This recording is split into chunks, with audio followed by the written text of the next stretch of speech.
सभी किसान भाइयों को नमस्कार। किसान भाइयों, मैं गुरबाज सिंह विर्क, डिस्ट्रिक्ट करनाल, हरियाणा से अपने यूट्यूब चैनल किसान वीर पर आप सभी का हार्दिक अभिनंदन करता हूं।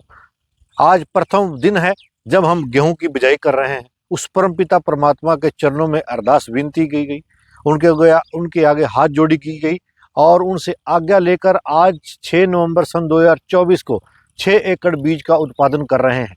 गेहूं का जिस बीज का उत्पादन कर रहे हैं वो कर्ण शिवानी DBW 327 है। आप मेरे समक्ष देख सकते हैं, मेरे पास 4 बैग, मैंने 6 बैग DBW के लिए हैं, DBW 327 के लिए हैं। एक बैग हमने ड्रिल में डाला हुआ है, एक बैग मेरे पास ट्रॉली में डला हुआ है।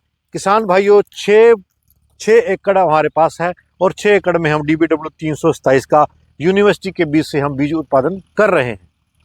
किसान भाइयों, आज वार्ता कर रहे हैं कि पैकेज ऑफ प्रैक्टिस DBW का उत्पादन 30 क्विंटल कैसे लिया जाए, या उससे अधिक कैसे लिया जाए। DBW की पैकेज ऑफ प्रैक्टिस के ऊपर वार्ता कर रहा हूं।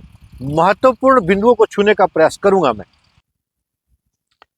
किसान भाइयों, चर्चा कर रहे हैं DBW 327 कर्ण शिवानी के पैकेज ऑफ प्रैक्टिस की।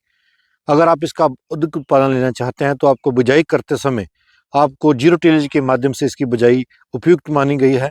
आप सुपर सीडर के माध्यम से भी बिजाई कर सकते हैं, लेकिन ध्यान रहे कि सुपर सीडर में जो जर्मिनेशन है वो थोड़ी समस्या रहती है। अगर आप जीरो टिलेज के माध्यम से, ड्रिल मशीन के माध्यम से बिजाई कर रहे हैं तो आपको 40 किलो बीज पर्याप्त मात्रा में आवश्यक है, और अगर आप सुपर सीडर के माध्यम से बिजाई कर रहे हैं तो आपको 45 किलो के आसपास इसका बीज डालना पड़ेगा।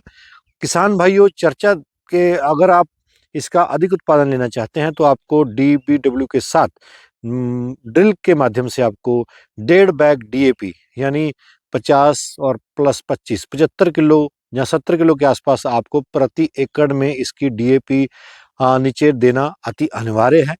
तो किसान भाइयों, अगर किसान भाइयों को DAP नहीं मिल रहा है तो किसान भाई NPK 12-32-16 का भी चुनाव कर सकते हैं। किसान भाई, उसके 2 बैग आप इसमें ड्रिल करना बहुत ज़रूरी है। मैं दोबारा यहाँ दोहराना चाहता हूँ, जो किसान भाई 1 बैग DAP डालेंगे या 1.5 बैग NPK का डालेंगे 327 की बिजाई करते समय, वहाँ उत्पादन का स्तर उतना नहीं आ पाएगा जितना आप आंक रहे हैं, जितना आप मान रहे हैं, जितना आपको सुनने में आ रहा है कि DBW 28 क्विंटल, 30 क्विंटल, 32 क्विंटल का उत्पादन दे रही है। तो इसलिए आपको उर्वरक अधिक मात्रा में देना पड़ेगा इस किस्म को। और किसान भाइयों, 21 दिन के बाद इसको सिंचाई करना अति अनिवार्य है। अगर आप खरपतवार नियंत्रण कर रहे हैं, आप जैसे ही बिजाई करते हैं तो प्रैक्सोसुल्फान 80 ग्राम, जो मोमीजी आ रही है, अवकीरा आजकल आ रही है, तो ये जो मॉलिक्यूल है ये हमारा जो खरपतवार है उनको रोकने से, उनको उगने से रोकता है। और साथ में आप पेंडामेथिलिन 2 लीटर पेंडामेथिलिन प्रति एकड़ के हिसाब से स्प्रे अवश्य करें अगर आप अपने खरपतवार को नियंत्रण करना चाहते हैं। अगर आप उत्पादन 30 क्विंटल के आसपास लेना चाहते हैं तो ये सभी प्रैक्टिस को ध्यान में रखना अनिवार्य है। दूसरी महत्वपूर्ण बात मैं यहाँ आपसे कर रहा हूँ कि इन किस्मों में आपको वृद्धि नियंत्रक हैं उनकी स्प्रे देना अनिवार्य है, जिसका नाम लेहोसिन आता है।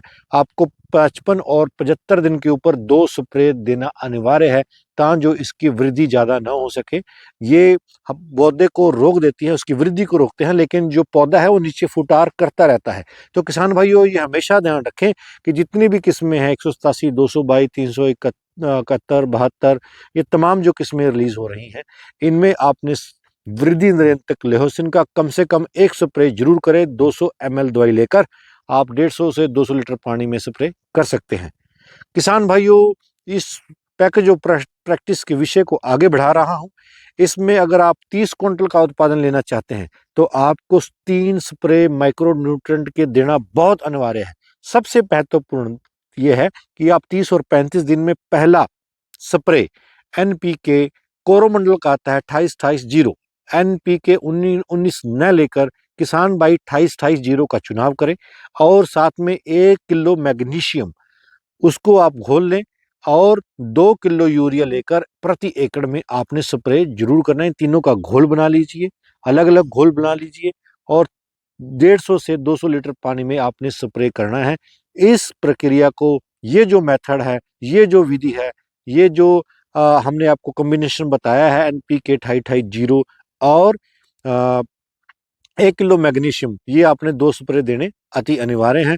किसान भाइयों, इसी के साथ साथ जैसे जैसे फसल बालियों की तरफ बढ़ती है, मैंने जैसा कि बताया कि आपको ये जो 96 से लेके 100 दिन के बीच में अपने बालियां निकालना प्रारंभ करती है, तो आपने 95 दिन के आसपास इसको आपने NPK 13-0-45 का स्प्रे जरूर देना है, ताकि जो बाली में दाना मोटा और ठोस बने और बाली कहीं से भी खाली ना रहे, बाली के अंत तक इसमें पूरा दाना भरा रहे, ताकि जो किसान भाइयों को अधिक उत्पादन मिल सके। जैसे ही फसल हमारी निसर जाती है तो वहाँ पर किसान भाइयों हमारे को चेपा अल, जिसको हम तेला बोलते हैं, उसके लिए कॉन्फिडोर आती है, मिडाक्लोप्राइड आती है, एक्टारा आती है, थायोमेक्साजोम आती है, उसका आप स्प्रे जरूर दें।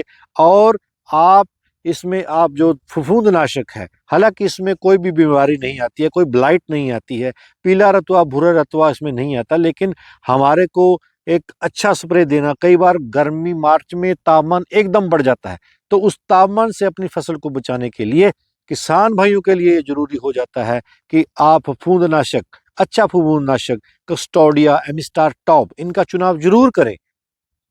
200 ml प्रति एकड़ के हिसाब से आपको कस्टोडिया और एमिस्टार टॉप का स्प्रे करें, ताकि जो हमारी जो फसल है वो हरी रह सके, उसमें क्लोरोफिल अधिक मात्रा में रह सके, क्लोरोफिल के माध्यम से गर्मी के स्ट्रेस को रोक सके, और किसान भाई जो 30 क्विंटल का उत्पादन है, 32 क्विंटल का उत्पादन है, वो किसान भाई ले सके। आज हम बीज उत्पादन कर रहे हैं 6 एकड़ बीज उत्पादन का CSSRA के बिल्कुल बैक साइड। किसान भाइयों के लिए अलग अलग किस्में बीज उत्पादन के लिए, वितरण के लिए उपलब्ध रहेंगी। बहुत सारी किस्में, अब की बार 10-11 किस्मों का बीज उत्पादन कर रहे हैं, जो बिक्री के लिए किसान भाइयों में उपलब्ध रहेंगी। इसके लिए वार्ता को विराम देता हूं। जय जवान जय किसान।